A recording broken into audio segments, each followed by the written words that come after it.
Hello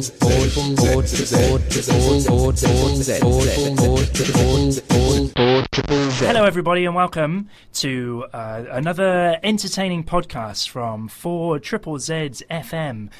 If you're listening online, it's 4ZZZFM.org.au. That's correct. Is there any other little bits and bobs that the listeners need to know about?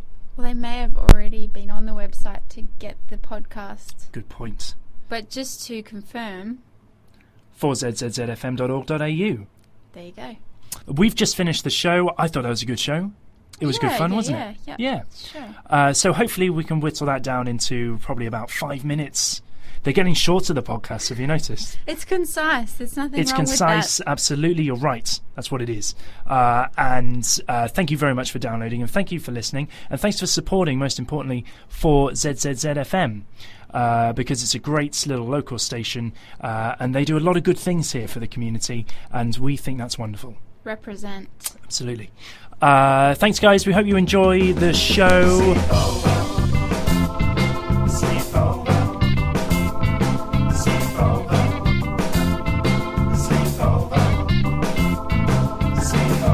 It's fantastic. Really, really quite good. I listen to it in my pyjamas because I'm normally, asleep. We got some interesting news that's come in. Hot off the press. Rebecca Spite, whatever, of Dakota City sold a chicken McNugget recently. Yeah. For $8,100. She's raising money for a charity to send 50 children to summer church camp. And the goal is $15,000, but she sold a chicken McNugget for $8,100. Why, you ask? Because the chicken nugget resembles President George Washington. This needs to be seen to be believed. We should put this up on our Facebook and our Twitter. It's quite an amazing picture. I couldn't make it out at first, but then they've got the coin the other way around. They've got a picture of who do they think it looks like? Georgie Washington. Georgie Washington. Okay, so they've got the coin with the face of George Washington facing, but it's facing the other way on the picture, so it's difficult to make out at first. Yes. Yeah. So, what do you reckon, Jodie? Do you reckon that's a passable likeness? I think it's... Oh, yeah. I definitely think there's a likeness there. $8,000 likeness? Probably not. I mean, you can... this happens throughout history. There was the Turin Shroud has got the face of Jesus on there. When people are seeing the face of Jesus in their toaster and their breakfast cereal. So, that kind of thing does sort of crop up from time to time, doesn't it? She says her children didn't eat the chicken during a McDonald's visit 3 years ago. She was about to toss it, then spotted Washington's resemblance. So then eBay apparently contacted her after deleting the listing and said that they were willing to make an exception for her cause. Wow. I love the fact that she was staring at her nuggets before she ploughed in there and ate them. I don't know if who studies their food that closely. Apparently it just jumped out at her. Really? It was the spirit of George Washington there, maybe. Do you think that's a good likeness, Jodie? What do you think? Yes, definitely check it out. There is a definite resemblance there. Yes. Out of all the McNuggets I've seen, that is definitely one that looks closest like George Washington. Ben and Jodie, the Sleepover. Listen, I thought I'd play this because I spend most of my time on YouTube. It's to do with a story. Because we're journos, aren't we? During the day, that's our day job. So I was running a story on auctioneers, which is exciting. Auctioneers. Do I say that weird? Auction. How do you say it? Auction. Auction. Auction. Auction. I think that maybe that's just a bit. Maybe that's an English. Auction. Maybe that's like Aussie. Yeah. It doesn't Maybe I'm really saying matter. that because it doesn't matter. I'm using the Queen's English there. Maybe that sounds auction. Auction. Go One get the must corgis. Go to one's auction. Are you bringing the corgis to the auction? Can we have cucumber sandwiches? I've never heard your English accent before. That was good. That was good. It's 2:50 in the morning. That's as good as it's going to get. So I was just doing a bit of research and I stumbled across this. Her name is Emily Weirs. I think I pronounced that right. She's the Colorado champion auctioneer. Oh. people. Yeah, so they give awards for these things. Yeah, maybe Colorado's maybe a bit of a, maybe it's just brimming with auctioneering talent. But I mean, she won the competition, so I'd love to hear what the runners-up were like after after hearing this. This is her trying to sell a high-definition Blu-ray DVD player. Blu-ray disc player on the network. Blu-ray player there, and I'll take $100, give $1. $800, $100, give $100, give $150, go. $850, $150, $25. $25, take another $30, $25, $30, $40, $30, $40. Now $50, $40, $50, now $60, and $50, $60, $50, now $60, and $60, $70. Now $80, and $70, $80, $70, $70, now $80, $80, $70, yeah, $70, now $90, $80, $90, $90, 80 and 90, 85 now 90, 85 now 90, 85 90, 85 now 90, 85 now 90. Thank you anyway, so let's get $85. Yes. Emily Weers, well done. Can you now? Here's the test. How much did that Blu-ray? Yeah, she should. Maybe she does it in her spare time. How much did that Blu-ray player even? 85. Well done. That's worth a round of applause. 2:51 in the morning. $85 for a Blu-ray DVD player. I thought we should introduce the next song like that, which is Last Dinosaurs. So we're going to play Last Dinosaurs. I can't help you. I can't help you. It's coming up 10 to 3. She's crazy. She is actually crazy. Slightly mad, that, isn't it? But that's the champ. She won an award for that kind of auctioneering skills. You've got to hand it to her. Because you didn't know what was happening right until the end. So if you were bidding on a house, imagine, wow, you could get yourself into some deep trouble there. You could, couldn't you? There'd be hands going up everywhere. Yeah. There was a definite rhythm to what she was doing, though. It was an 85, 90, Blu-ray DVD player. And in the tone as well. So that's great. So we're going to play the Last Dinosaurs there coming up next to the 10 to 3. This is the Sleepover 102.1 megahertz of free radio.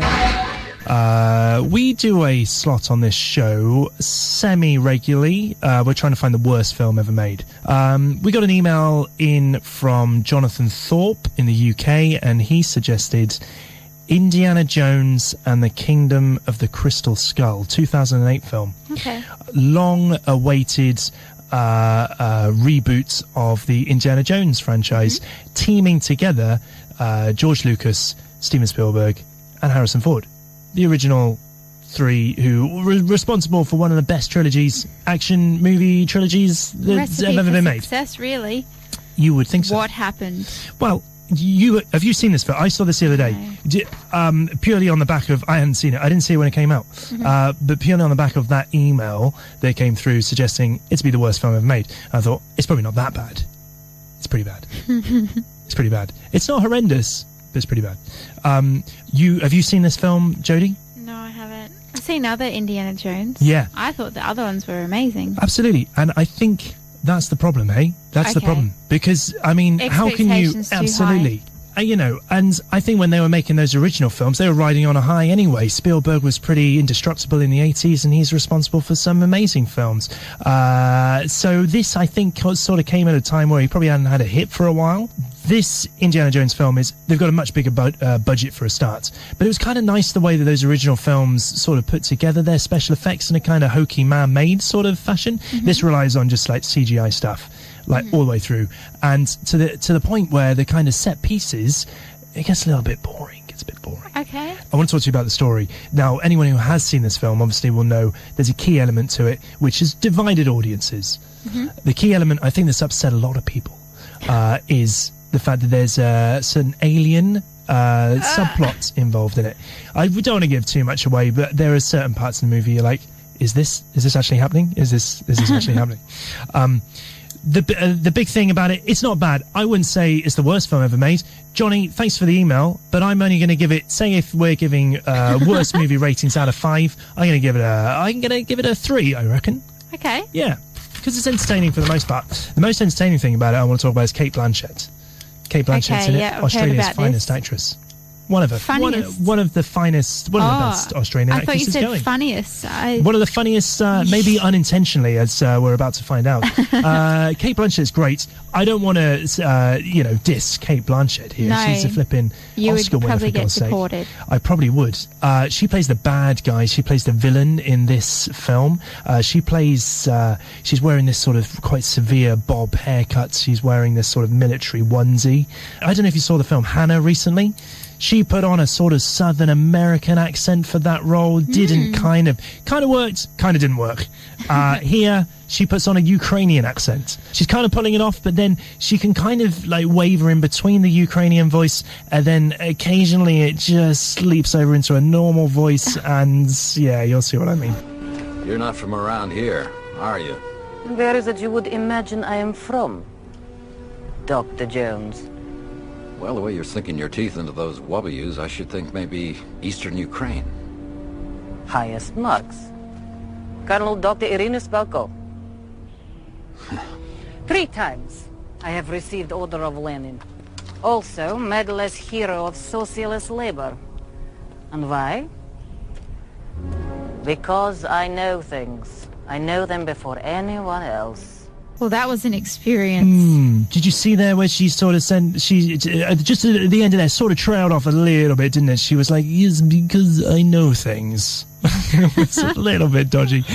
Okay, Indiana Jones and the Kingdom of the Crystal Skull. I had a bit of fun actually making up possible sequels if they wanted to reboot the franchise, maybe make a few more Indiana Jones films. They've all got these really long extended titles, haven't they? So that's called Indiana Jones and the Kingdom of the Crystal Skull. What other ones were there, Jodie? There was Indiana Jones and the... What was it called? Temple of Doom. The Temple of Doom. I thought I'd come up with some possible Indiana Jones sequels. Just sort of humour me here for a minute, Jodie.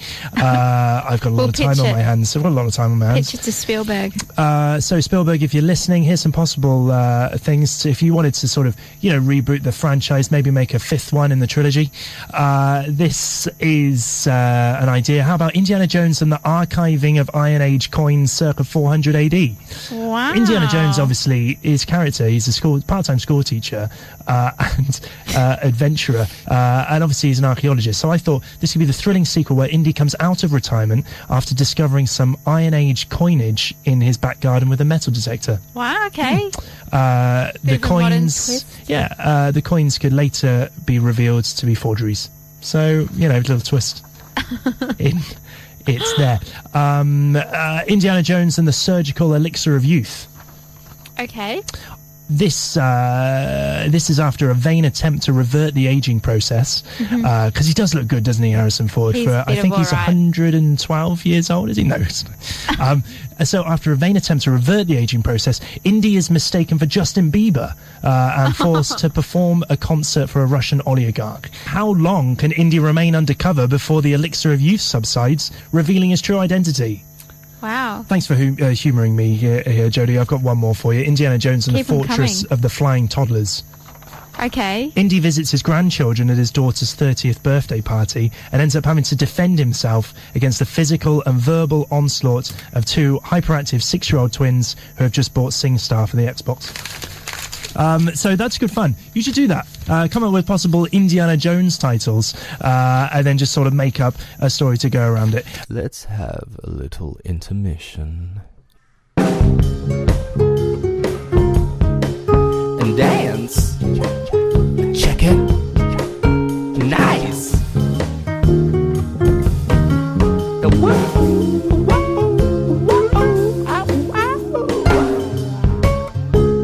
This is Ben and Jodie, coming straight to you into your ear holes.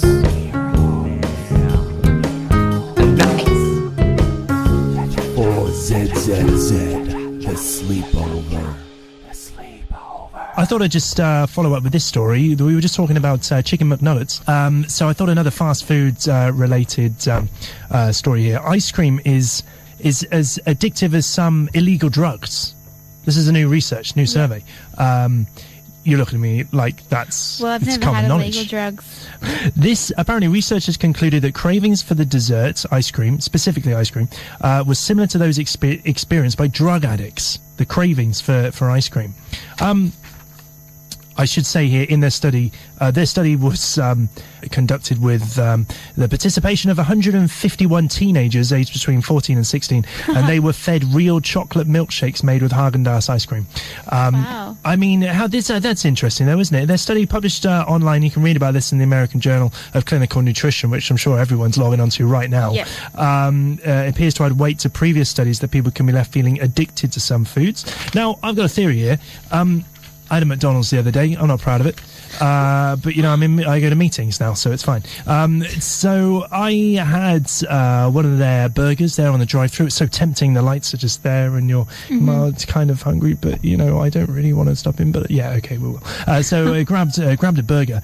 No food after you consume it should an hour later, you want more of it. You want it again. It's as if you didn't eat anything. Yeah. What are they putting in those burgers, Jodie? That's what I'm telling you. And yes, sugary buns. It's their sugary buns. Sweet old buns. Oh, sweet buns. Jodie, have you had, it's being a vegetarian most of your life? Have you had McDonald's before? Not most of my life. I remember having a McChicken every now and then. Yeah, you'd go for the McChickens? Yeah. Yeah. Did any of them resemble George Washington? No. No. Not that I Interesting. saw. That's our nutritional rant over with. That's why people tune into 4ZZZ at 4:30 in the morning, is for nutritional advice. I'm sure there'd be people in the valley at the moment maybe chowing down on a garlic sauce kebab. Yeah.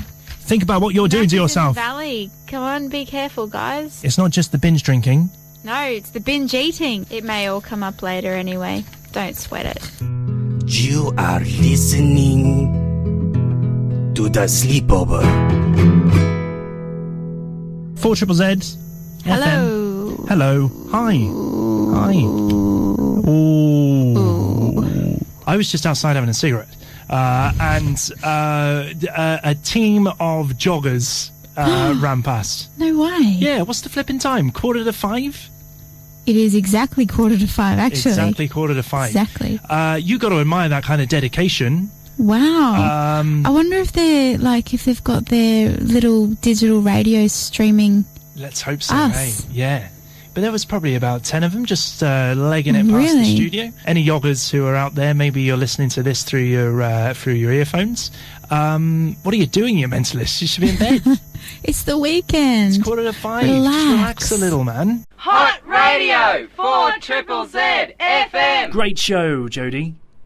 I thoroughly enjoyed it. Great show. Big Yes. show.